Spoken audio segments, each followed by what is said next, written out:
दोस्तों नमस्कार। सभी को हमारा प्यार भरा नमस्कार। आइए आज हम बात करते हैं कि बायोकेमिक मेडिसिन और मलेरियल फीवर क्या है। इसे हिंदी में विषम ज्वर तथा सविराम ज्वर भी कहा जाता है। मलेरिया शब्द मेल तथा एरिया इन दो इटालियन शब्दों का संयुक्त है, जिसका अर्थ है दूषित वायु।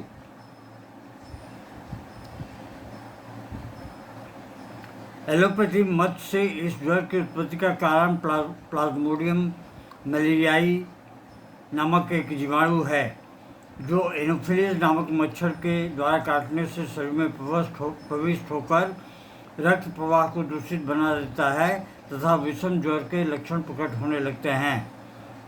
एलोपैथी में विषम ज्वर को मलेरियल फीवर कहा गया है। बायोकेमिक के मतानुसार प्लाज्मोडियम नामक जीवाणु शरीर में प्रविष्ट होकर जब तक कोई उपद्रव उत्पन्न नहीं कर सकता, तब तक उसके लिए उपयुक्त परिस्थितियां पहले से ही विद्यमान न हों। बायोकेमिक के अनुसार जिन स्थानों में गंदा पानी रुका रहता है, वहाँ की भाप उड़कर वायुमंडल में फैल जाती है, जो श्वास ग्रहण करने के साथ ही उस स्थान के निवासियों के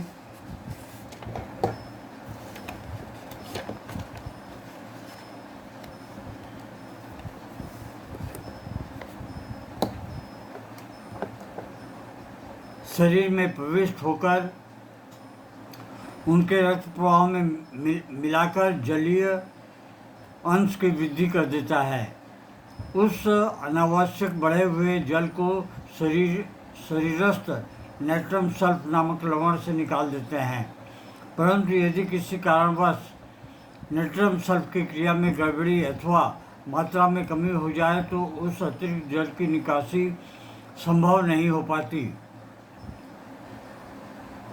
ऐसी स्थिति में प्लाज्मोडियम जीवाणु की शरीर में उपद्रव खड़ा करने के लिए उपयुक्त क्षेत्र प्राप्त हो जाता है तथा सविराम ज्वर मलेरिया का जन्म होता है। लक्षण: इस ज्वर में विकास की शीत, कंपन तथा उत्ताप ये तीन अवस्थाएं दिखाई देती हैं। इस ज्वर में एकाहिक अर्थात एक दिन 24 घंटा छोड़कर, 2 दिन 48 घंटा छोड़कर एवं 72 घंटा छोड़कर ज्वर आना, ये तीन प्रकार की प्रवृत्तियाँ भी देखने को मिलती हैं। इन्हें क्रमशः एकतारा, तिजारी तथा चौथैया के नाम से भी पुकारा जाता है। इन चौथैया की प्रवृत्ति कम देखने में आती है। एकतारा तथा तिजोरी ज्वर प्रायः देखने को मिलते हैं। अधिक दिनों तक ज्वर भोगने के बाद इसको बार बार आने वाली प्रकृति में परिवर्तन के लक्षण भी दिखाई पड़ते हैं।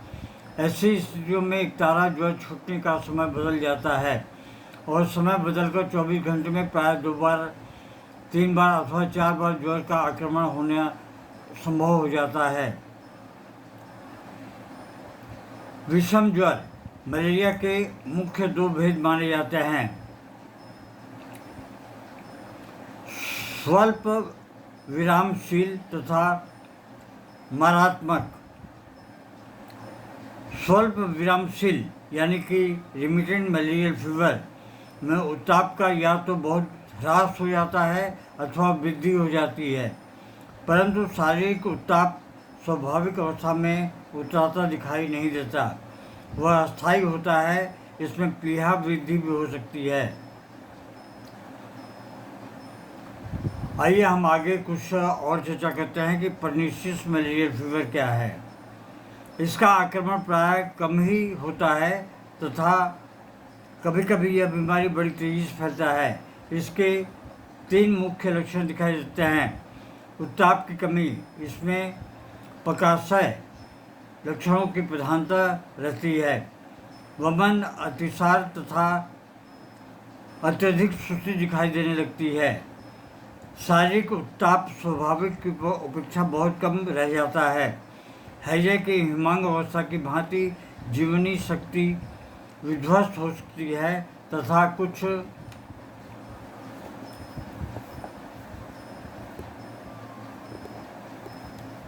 ही दिनों के भीतर शरीर पीला पड़ जाता है।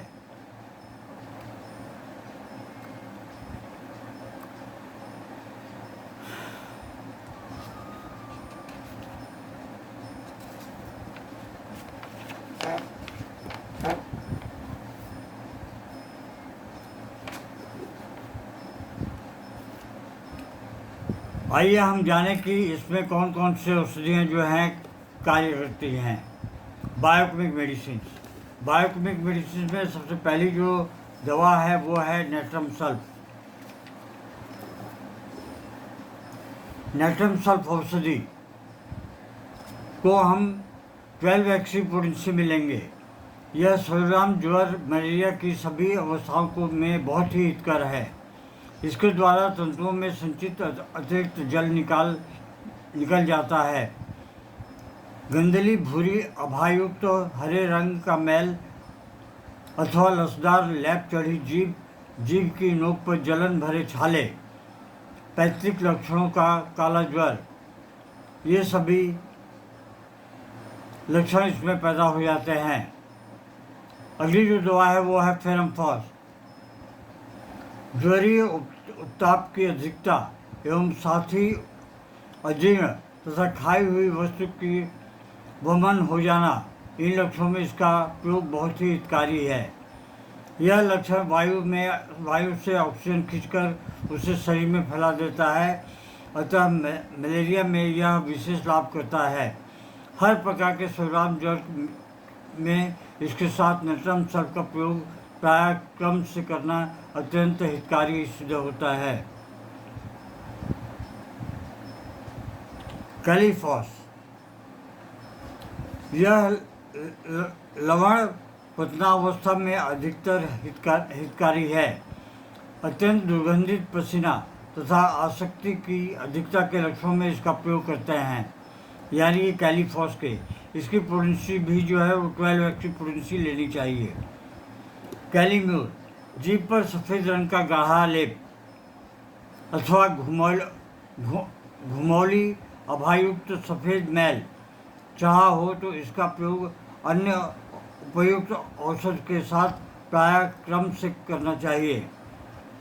नेट्रम्यूर। नेट्रम्यूर को भी 12 एक्सी पोटेंसी में लें। इसके लक्षण कुछ इस प्रकार आते हैं।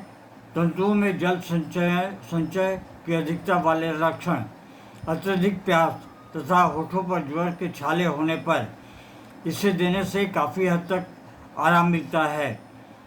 क्विनाइन के अव्यवहार से उत्पन्न धातुगत दोषों का भी इसके प्रयोग से संशोधन हो जाता है। Natrum sulph. नेट्रम सल्फ औषधि में खट्टी गंधयुक्त वमन तथा सर्वग्राम ज्वर के साथ शरीर में अम्ल को अधिकता वाली अवस्था में यह विशेष हितकारी है।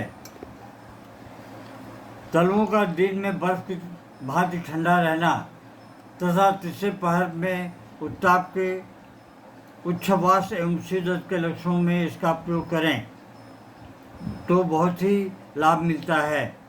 Calcarea FOSS. कैल्केरिया फॉस को 6 एक्स से 12 एक्सी पोटेंसी में ले सकते हैं आप। ज्वर, सर्वग्राम ज्वर के साथ पाँव की एड़ी में ऐंठन होने के लक्षण, नेट्रम सल्फ के साथ इसका प्राय क्रम में प्रयोग बहुत ही लाभकारी सिद्ध होता है। साइलिसिया को भी 12 एक्सी पोटेंसी में लें। इसके लक्षण कुछ इस प्रकार हैं। पसीना आने के लक्षणों में इसका नेट्रम सल्फ के साथ पर्याय क्रम से प्रयोग किया जाता है।